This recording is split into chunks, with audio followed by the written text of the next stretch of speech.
sa nakalipas na 24 oras. Sa unang pagkakataon sa mahigpit nilang tunggalian, nanakal po ni Juan Manuel Marquez ang ating pambansang kamao Manny Pacquiao. Talo po sa laban si Pacman. Oh, what a tragedy. A shot. Manny Pacquiao. Maybe he needs a little more movement. Here we go. Is that a knockdown? At ang sitwasyong lumalala po sa mga lugar na sinalanta ng Bagyong Pablo. Samantala, alamin po natin ang latest weather update kaugnay po ng lagay ng panahon.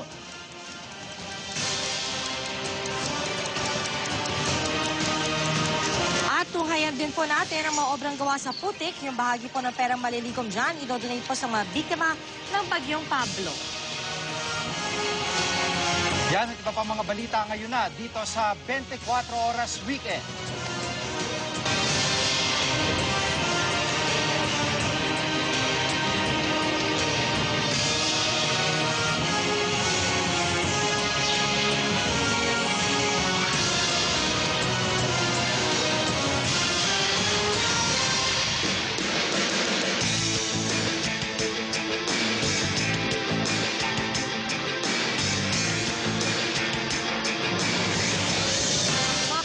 Natudukan na po kanina ang halos isang dekadang tunggalian ni Manny Pacquiao at Juan Manuel Marquez kung sino ba talaga ang hari sa ring.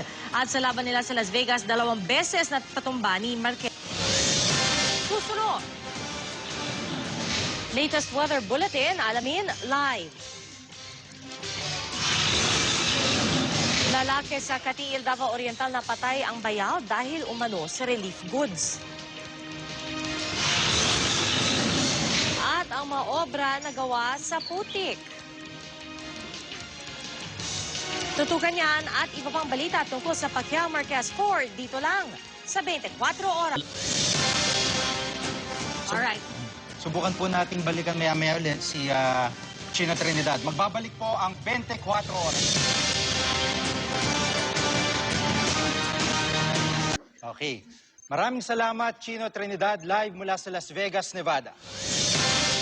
At mga kapuso, yan po ang mga balita aming tinutukan sa nakalipas na 24 oras. Maraming salamat po sa inyong pagtitiwala. 16 na araw na lang po, Pasko na.